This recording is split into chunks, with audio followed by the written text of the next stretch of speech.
Okay. Now you can hear me. Can you hear me?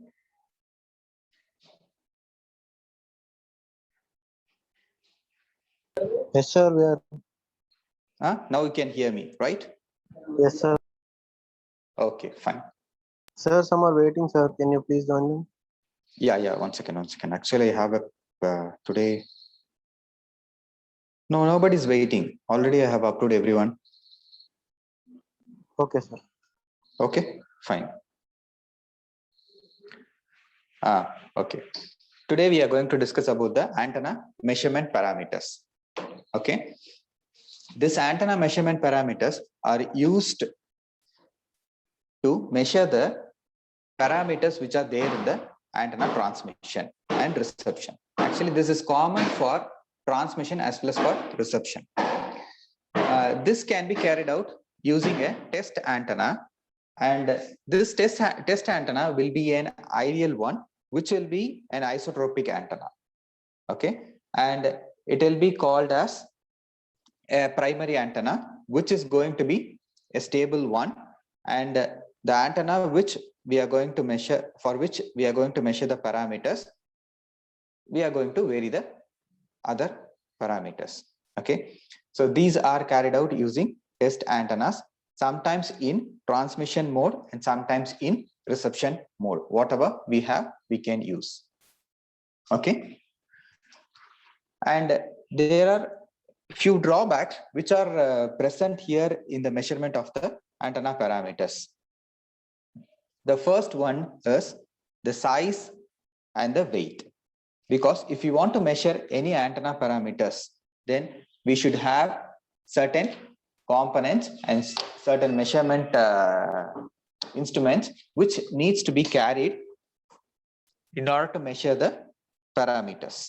So the size and weight of the antenna with measuring device of an antenna will be very large in order to carry this to a larger, longer distance. So that is the major drawback which we face here. That is the size and the weight. And then the volume of the antenna. That is, since the size has become very large and the weight has become very large, the volume of the antenna also makes it impractical to move. So these are the main drawbacks which we have. And apart from this, for a larger antenna, the measurement at high frequency becomes very difficult because the distance to the far field becomes too large. So if the distance between the antennas are very large, then we cannot able to measure the parameters accurately. So that is also one of the drawback which we face here. And then the deflection from the ground and other objects will be there.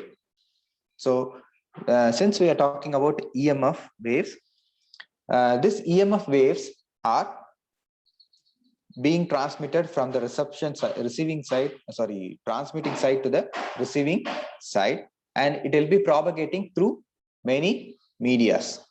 So because of that, in certain places, deflection from the ground and because of other objects or obstacles which are there will be present. So due to that also, the antenna measuring parameters will be affected. And then the measuring equipments are incapable of handling weather conditions. So it is purely dependent on the weather condition also. So when there is change in the climatical conditions, then that too will affect the antenna measuring parameters. So these are the things which we need to take care before measuring the antenna parameters. That is very, very important. And the other things which we need to take care is the field region. So already we have seen these field regions, and these field regions are of two types. One is the near field and the other one is the far field.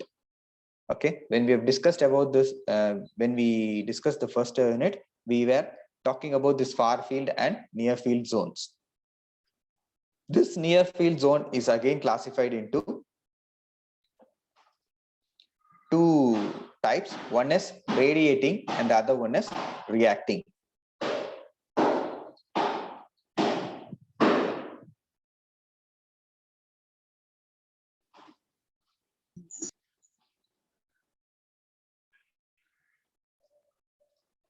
The first one is radiating and the second one is reactive. Okay. And this second one, the reactive, is not much more used because due to the mutual impedance, it is not preferred for antenna measurement. So since in the case of the reactive, because of the mutual impedance, it is not preferred for antenna measurement. But in near field, we can use radiating or first null region for antenna measurement parameters. And then the second one is the far field. So far field is nothing but the distance between the transmitting antenna and the receiving antenna will be at a longer distance. So R is greater than 2d square by lambda, where d is nothing but the largest dimension of the antenna. Okay. And the advantage of measurement in far field is the first one, the coupling and multiple reactions are least significant. Okay. And the second one is only power must be measured for power patterns and field pattern can be measured at any point. So here in case of far field, we have certain advantages as well as we have certain drawbacks. So in the first thing, that is the coupling and multiple reflections are least significant.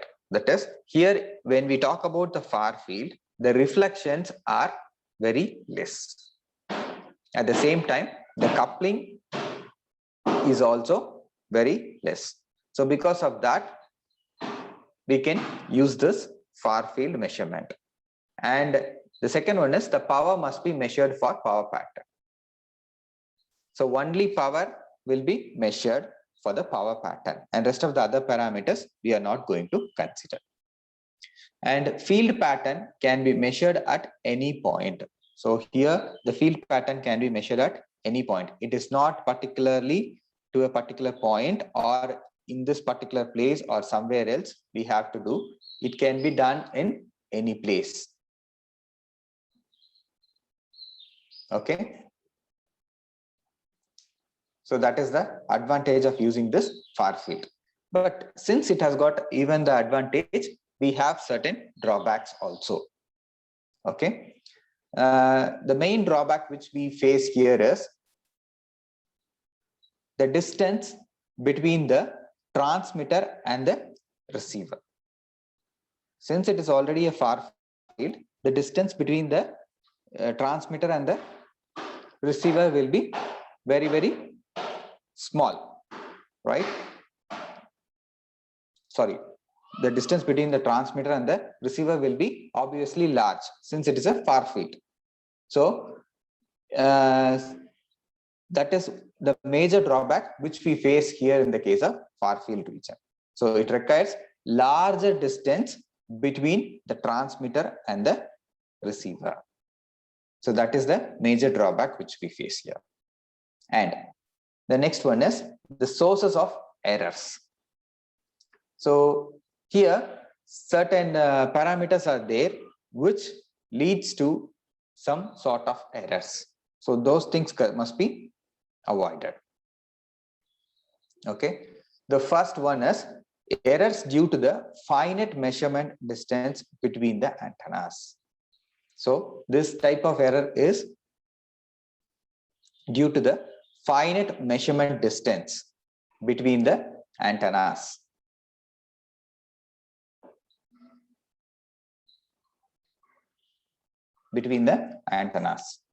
So that must be taken into care.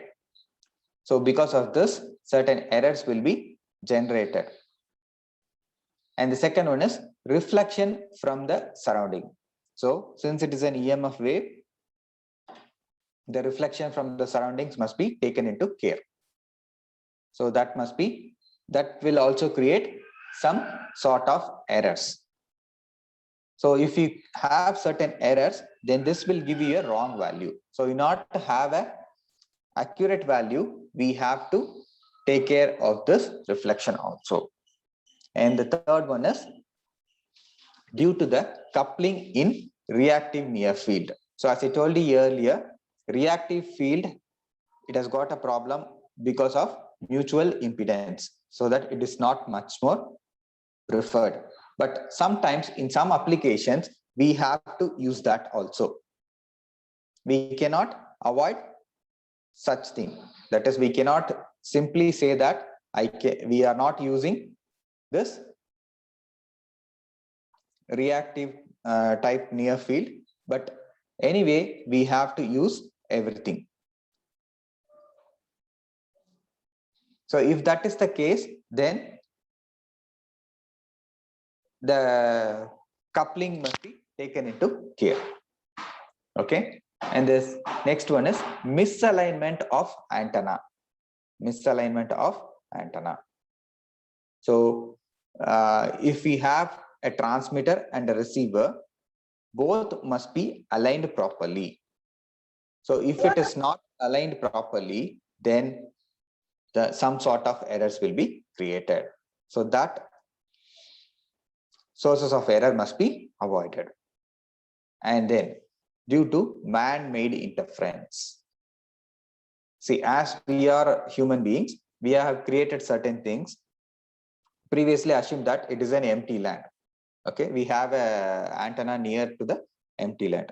And now some person is constructing a building, or some other work is going on near the antenna.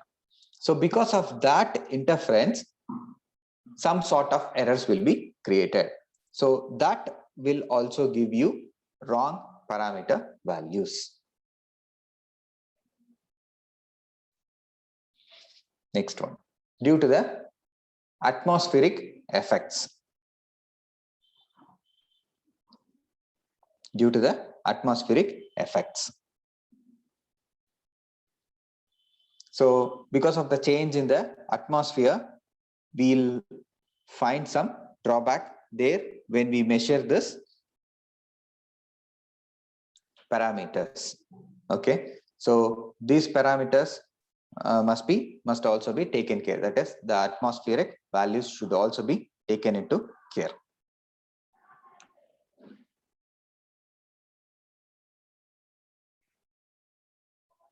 And then due to the cables what we are using, and then impedance mismatch, and then imperfection of instruments. So when we are using this antenna measurement, we have to be very careful that the instrument is proper, the cables are in a right condition, and there is no impedance mismatch. That is, impedance must be matched properly. If all these parameters are perfectly done, then the parameters can be easily measured. So first one is errors due to finite measurement. Second one is reflection from the surroundings. Third one is due to the coupling in reactive near field. Fourth one is misalignment of antenna. Fifth one is man-made interference. Sixth one is due to atmospheric effects. Seventh one is due to cables. Eighth one is due to impedance mismatch. Ninth one is due to imperfection of instruments. So all these things must be taken into care before we start measuring the antenna parameters. That is very, very important. Okay. Then comes the coordinate system. So here in the coordinate system, we have two different things. One is the elevation angle and the other one is the azimuth angle. So these two things must be taken into care, where in conical or phi cut, theta value will be constant and phi value will be varying. And in case of great circle or theta cut, phi value will be a constant and theta value will be a variable one. So here we have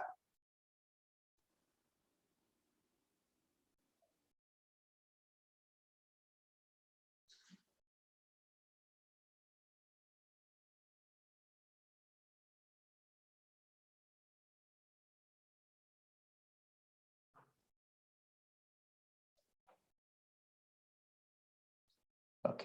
here we have two angle values. One is the elevation angle and the other one is the azimuth angle.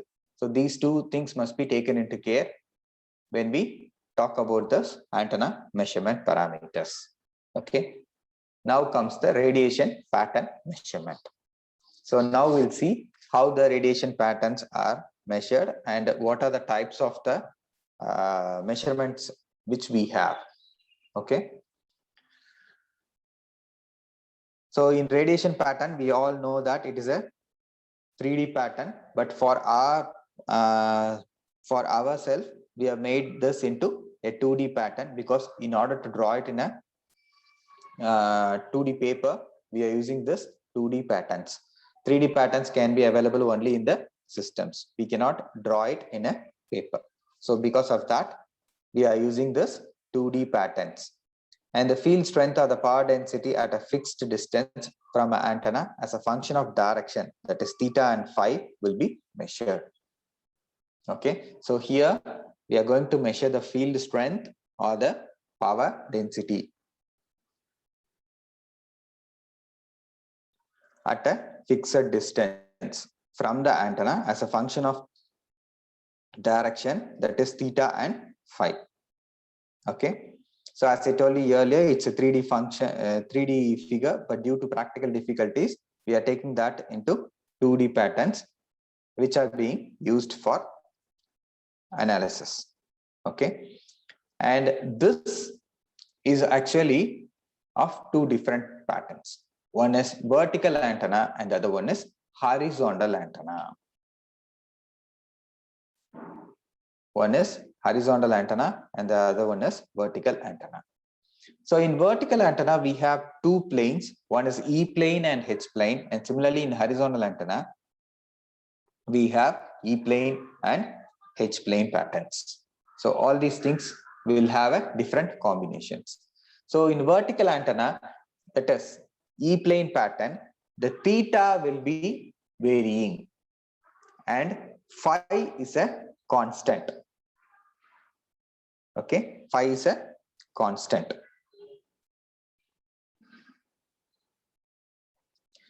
And that constant value will be 90 degree. And in H plane pattern, theta is a constant and the value is 90 degree and phi will be varying. This is for vertical antenna.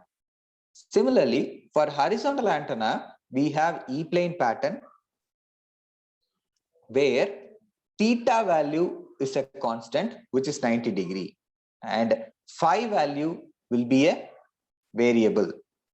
That is, it is a varying value. And H plane pattern will have a theta value, which is a variable one, and phi value, which is a constant, said to be 90 degree. Okay, so we have four different types of patterns. The first one is horizontal. For horizontal antenna, we have two patterns, E plane pattern and H plane pattern. Similarly, for horizontal antenna, we have two patterns. One is E plane pattern and another one is H plane pattern. Okay. For circularly or elliptically polarized antennas, all the four above patterns must be measured. Okay, for circularly and elliptically polarized antennas, all the four above patterns must be measured. If it is a circular or elliptically polarized antenna, all the four above patterns must be measured. That is, we have to measure vertical antenna pattern as well as horizontal antenna patterns. Okay, so now we'll see how we are going to measure the antenna parameters. Basically, I told you earlier, we have two antennas. One is called the primary and the other one is called as the secondary antenna. Okay, and here we have a primary antenna which is called as the test antenna, or else we call it as antenna under test. That is taken as the primary antenna. And two antennas are required for measurement. That is the primary and the secondary. And the primary antenna, that is the antenna under test, is fixed for the first case. Okay, assume that in the first case, the antenna under test is kept fixed, while the secondary antenna is moved around the antenna under test along a circular path. Along a circular path.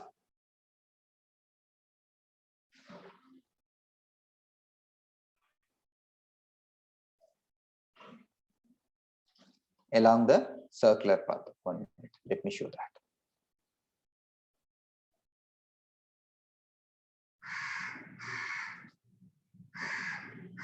So here, this is the antenna under test, which is called the primary antenna. And we have one other antenna, which is called the secondary antenna, which is going to be rotated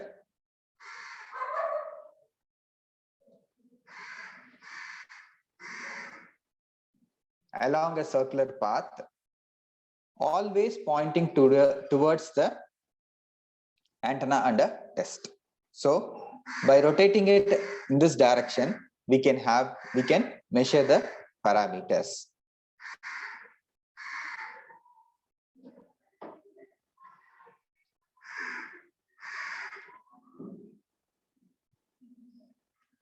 Okay. So this is the first method where the ATU, that is the antenna under test, is fixed, while the secondary antenna is moved around the ATU along a circular path. Okay. And here the primary antenna is a transmitting antenna and the secondary antenna is a receiving antenna. At different points along the circular path, field strength reading and direction with respect to primary antenna are recorded. From these readings, the radiation pattern of the antenna is plotted as rectangular or polar plot. Okay, so what we are going to do is we are going to consider the primary antenna.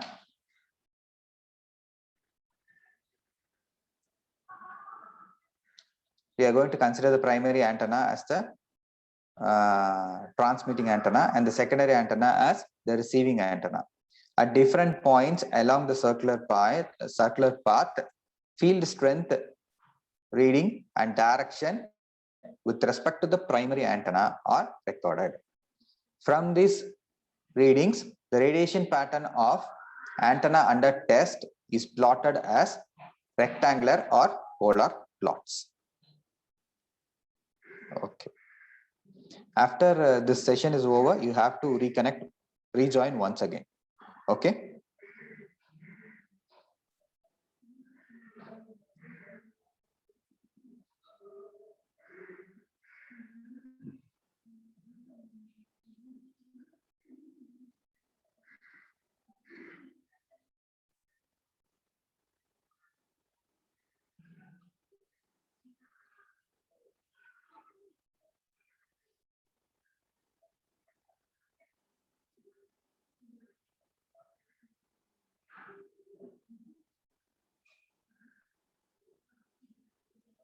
Okay.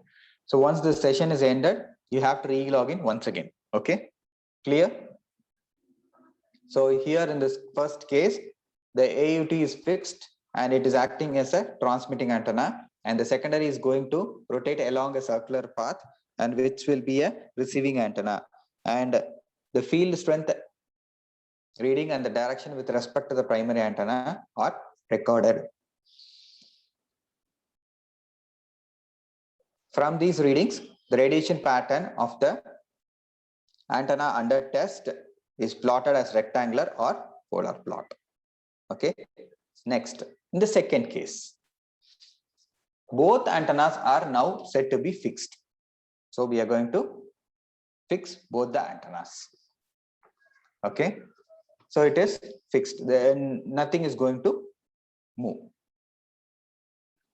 with a suitable spacing between them. That is a distance, an appropriate distance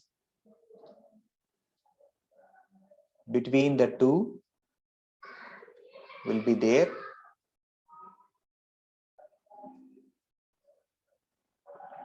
so that the primary and the secondary antenna will be separated at a distance. Okay. The primary antenna is now rotated about the vertical axis. Is rotated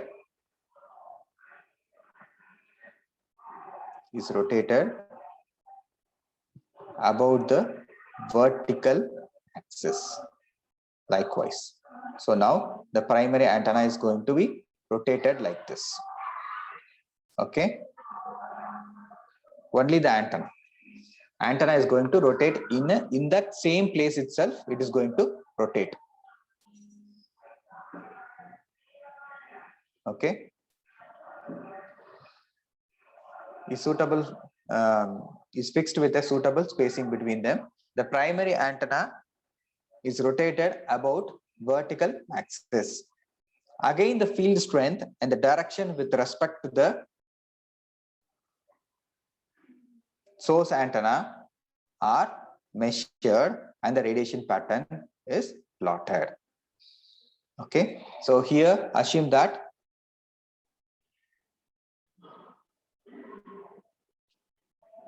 we have a transmitting antenna. This is the transmitter and this is the transmitting antenna. These two are connected using RF cables, and on the other side we have a receiver. Okay, and we have an antenna rotator mechanism, that is, in order to rotate the antenna along its axis, we are using this mechanism. And from the receiver, the signal is going to be transmitted to the antenna, and we have an indicator to measure the parameters. Okay.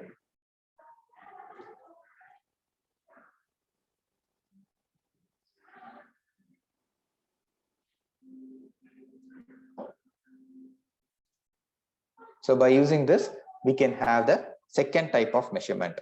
So in the first type of measurement, the ATU will be fixed and one more antenna, the secondary antenna, will be rotating along a circular path so that the corresponding field strength and the direction with respect to the primary antenna will be measured.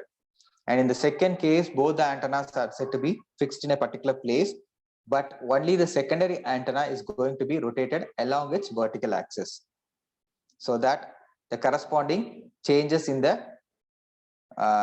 field strength and the direction will be measured. So these are the two important methods by which we can able to